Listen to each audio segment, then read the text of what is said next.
രാമൻകുട്ടിയാണ് പാലക്കാട് നിന്ന്. ശ്രീ രാമൻകുട്ടി, താങ്കൾക്ക് എന്തു തോന്നുന്നു?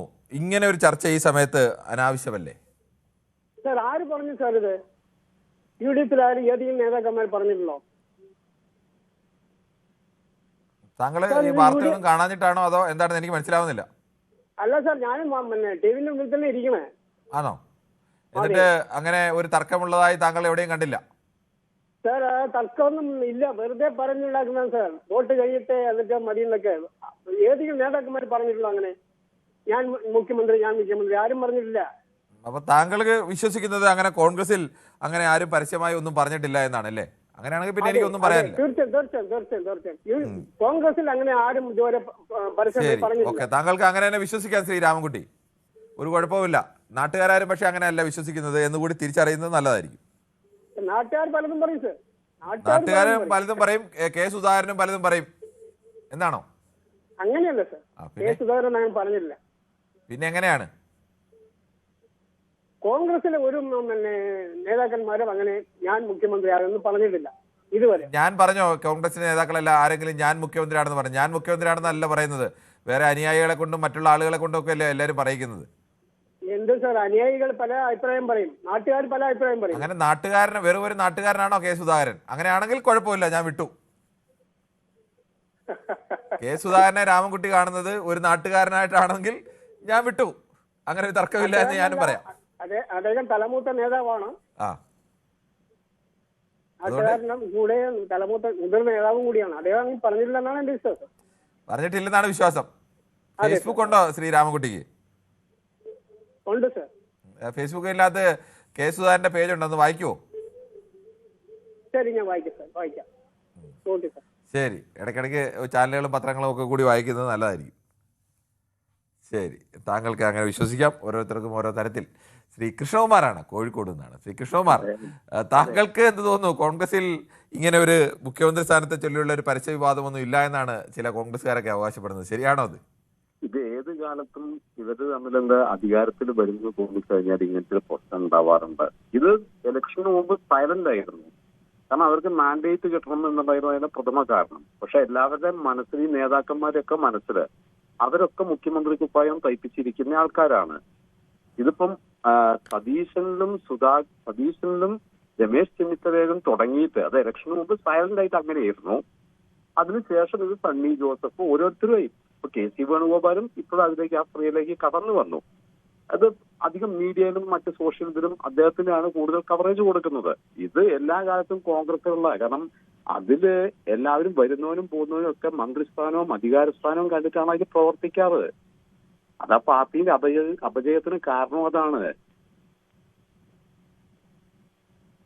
ശരി, താങ്കളുടെ അഭിപ്രായം വളരെ വ്യക്തമാണ് ശ്രീ കൃഷ്ണകുമാർ. ശ്രീ സന്തോഷാണ് കാസർഗോഡ്. ശ്രീ സന്തോഷ്, താങ്കൾ എങ്ങനെയാണ് ഈ ഇപ്പോഴത്തെ ഈ വിവാദത്തെ, അനാവശ്യമായ വിവാദത്തെ കാണുന്നത്? ഞാൻ ഒരു സന്ദീപ് വാര്യർക്ക് വോട്ട് കൊടുത്ത് നഷ്ടമായി പോയി എന്ന് തോന്നുന്നു. കാരണം ഞാനൊരു എപ്പോഴും കോൺഗ്രസിന് വോട്ട് ചെയ്യുന്ന ഒരാളാണ്. പക്ഷെ ഇത് കാണിക്കുന്ന ഈ പരിപാടി എന്താന്ന് ഒരു മനസ്സിലാവുന്നില്ല. കാരണം കെ സി വേണുഗോപാൽ ഛത്തീസ്ഗഡിൽ പോയ ഒരു അവസ്ഥയുണ്ട്, ഓർമ്മയുണ്ടാവുമല്ലോ. അവിടെ സർക്കാർ രൂപീകരിക്കാൻ വേണ്ടി പോകാൻ നിന്നതാ, തിരിച്ചിങ്ങോട്ട് പ്ലെയിനിൽ ഇറങ്ങേണ്ട വന്നു. ഇവിടെ വോട്ട് എണ്ണി കഴിഞ്ഞില്ല. ഇതിപ്പം ലീഗിന് ഇതിൽ ഇടപെടാം. ലീഗ് ഒറ്റ വാക്ക് പറഞ്ഞാൽ മതി, ഞങ്ങൾ LDF സപ്പോർട്ട് ചെയ്യുന്ന പറഞ്ഞാൽ മതി. കോൺഗ്രസിന് ഒറ്റയ്ക്ക് ഇത് കിട്ടൂലല്ലോ, ഭൂരിപക്ഷം കിട്ടൂലല്ലോ. UDF ഇങ്ങനെ ഇതാക്കുവാണെങ്കിൽ ലീഗ് CPM സപ്പോർട്ട് ചെയ്യുന്ന ഒരു വാക്ക് പറഞ്ഞാൽ ഇവിടെ എല്ലാ പ്രശ്നവും അവിടെ നിൽക്കും. ഇല്ലെങ്കിൽ അടുത്ത തെരഞ്ഞെടുപ്പിൽ പാർലമെന്റ് ഒറ്റ സീറ്റ് കോൺഗ്രസ് കൊടുക്കരുത്. ഞാൻ കോൺഗ്രസ്സുകാരനാണ്, അതുകൊണ്ട് തന്നെ ഞാൻ പറയുന്നത്. കാരണം ഈ കെ സി വേണുഗോപാൽ എന്തിനാണ് അവിടെ നിന്ന് ഇങ്ങോട്ട് വരുന്നത്? UDFന്റെ VD സതീശൻ ഇത്രയും 5 വർഷം പ്രതിപക്ഷത്തിരുന്ന് ഒരു കോൺഗ്രസ് ഉണ്ട് എന്ന്, പ്രതിപക്ഷം ഉണ്ടെന്ന് തെളിയിച്ചില്ലേ? എന്നിട്ട് ഈ കെ സി വേണുഗോപാൽ ഇങ്ങോട്ട് വരേണ്ട ആവശ്യമുണ്ടോ? MP മാർക്ക് സ്ഥാനം ഇവിടെ മത്സരിക്കാൻ പോലും അവസരം കൊടുക്കാതെ സുധാകരനെ അടക്കം വെട്ടിയില്ലേ? പിന്നെ എന്തിനാണ് ഈ കെ സി വേണുഗോപാൽ പോലെയുള്ളവർ? ഇപ്പൊ നേരത്തെ ഒരു പ്രേക്ഷകൻ പറയുന്നത് കേട്ടു, നേതാക്കളൊന്നും പറഞ്ഞില്ലാന്ന്. ഈ അണികൾ പറയുന്ന നേതാക്കൾക്ക് അത് തിരുത്തിക്കൂടെ? എന്തെങ്കിലും പറയുന്നുണ്ടോ? കെ സി വേണുഗോപാൽ ഒന്നും പറഞ്ഞില്ലല്ലോ. അണികൾ ആരാ പറഞ്ഞാലും ഇവർക്ക് ഇത് തിരുത്താം. ഇവരെന്തെങ്കിലും പറഞ്ഞിട്ടുണ്ടോ? ഇന്ന് വരെ ഒരു മാധ്യമത്തിന് മുമ്പിൽ ഞങ്ങൾ മുഖ്യമന്ത്രി ആവുന്നില്ല എന്ന് KC വേണുഗോപാൽ പറഞ്ഞിട്ടില്ല. കേരളത്തിൽ ഒരു തെരഞ്ഞെടുപ്പ് നടന്നപ്പോൾ കേരളത്തിലെ നേതാക്കൾ അത് നയിച്ചു. അതായത് VD സതീശൻ, രമേശ് ചെന്നിത്തല എല്ലാവരും നയിച്ചിട്ടുണ്ട്. അപ്പൊ അവർക്കാണ് ഒരു മുൻഗണന ഉള്ളത്. അതായത് KC വേണുഗോപാൽ ഇവിടെ കേരളത്തിൽ വന്ന് മുഖ്യമന്ത്രി ആവേണ്ട യാതൊരു ആവശ്യമില്ല. ഈ BJPയെ പ്രതിരോധിക്കാൻ വേണ്ടി കേന്ദ്രത്തിൽ പോയ ആളല്ലേ, ആ കേന്ദ്രത്തിൽ നിന്നാ പറയാം. ഇപ്പം പ്രതിരോധിച്ച് കഴിഞ്ഞ് കേരളത്തിലേക്ക് വന്നോ? ഇതൊക്കെ സത്യം പറഞ്ഞു കഴിഞ്ഞാൽ ഈ മെയ് 4 വോട്ടെണ്ണുമ്പോൾ ഈ സർക്കാർ കിട്ടരുത് എന്ന് ഞാൻ ആഗ്രഹിക്കുന്നു. ഒരു കോൺഗ്രസ്സുകാരനായതുകൊണ്ട് തന്നെ ഞാൻ ആഗ്രഹിക്കുന്നു. കാരണം ഇത് ജനങ്ങളുടെ ഇടയിലേക്ക് ജനങ്ങളെ കോമാളിയാക്കുന്ന ഒരു സ്വഭാവം കാണിക്കാൻ പാടില്ല. ഒരു വൃത്തികെട്ട രാഷ്ട്രീയമായി കോൺഗ്രസ് അധപ്പതിക്കാൻ പാടില്ല എന്നതാണ് ഒരു കോൺഗ്രസ്സുകാരന്റെ എല്ലാ ദേഷ്യം വെച്ചുകൊണ്ട് തന്നെ ഞാൻ പറയാണ്. കാരണം ഞാൻ വോട്ട് ചെയ്ത് വെറുതെ ആയിപ്പോയി, നോട്ടയ്ക്ക് വോട്ട് ചെയ്ത് മതിയായിരുന്നു. കാരണം 10 വർഷം കാത്തിരുന്നിട്ട് ഒരു സർക്കാർ ഉണ്ടാക്കാൻ കിട്ടുന്നതാണ്. ഇവർ കോൺഗ്രസിന് വേണ്ടിയിട്ടാണോ, കോൺഗ്രസിനെ വളർത്താനാണോ, അല്ലെ രാഷ്ട്രീയ നേതാക്കളെ വളർത്താനാണോ നിൽക്കുന്നത്? നേരത്തെ ഒരു പ്രേക്ഷകൻ പറഞ്ഞു കേട്ടു, സുധാകരൻ തലമൂത്തല്ല തലയ്ക്ക് മൂത്തതാണെന്ന് ഇപ്പൊ സംശയം വരുന്നത്. ഓരോ ദിവസങ്ങൾ മാറി മാറി അതും ഇതും പറയുന്നു. രമേശ് ചെന്നിത്തലയ്ക്ക് സപ്പോർട്ട് ചെയ്തു.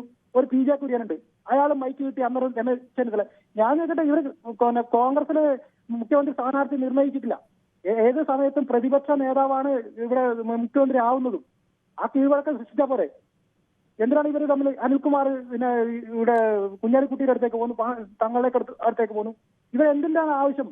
ഇപ്പൊ KC വേണുഗോപാൽ തന്നെ അയാളെ ഭാഗത്തുള്ള നിൽക്കുന്ന MLA-മാരെയാണ് നിർത്തിയേക്കുന്നത്. ഞാൻ പറഞ്ഞു, KC വേണുഗോപാൽ അഥവാ ഇനി പാർലമെന്റ് രാജിവെച്ച് നിയമസഭയിൽ മത്സരിക്കുകയാണെങ്കിൽ ആ നിയമസഭയിൽ അയാളെ തോൽപ്പിക്കണം. അവിടെ നിൽക്കുന്ന ഏത് മണ്ഡലത്താണ് നിൽക്കുന്നത് വെച്ചാൽ ആ മണ്ഡലത്തിൽ നിന്ന് അയാളെ തോൽപ്പിക്കണം. കോൺഗ്രസ് ഭരണം കിട്ടിയില്ല എന്നുള്ള ഇതൊരു പാഠം പഠിപ്പിക്കലും കൂടെ ആയിരിക്കണം. അടുത്ത പാർലമെന്റ് തെരഞ്ഞെടുപ്പിൽ ഒരു സീറ്റ് പോലും കൊടുക്കാത്ത രീതിയിലേക്ക് UDF-നെ കൊണ്ടുവരികയും ചെയ്യണം.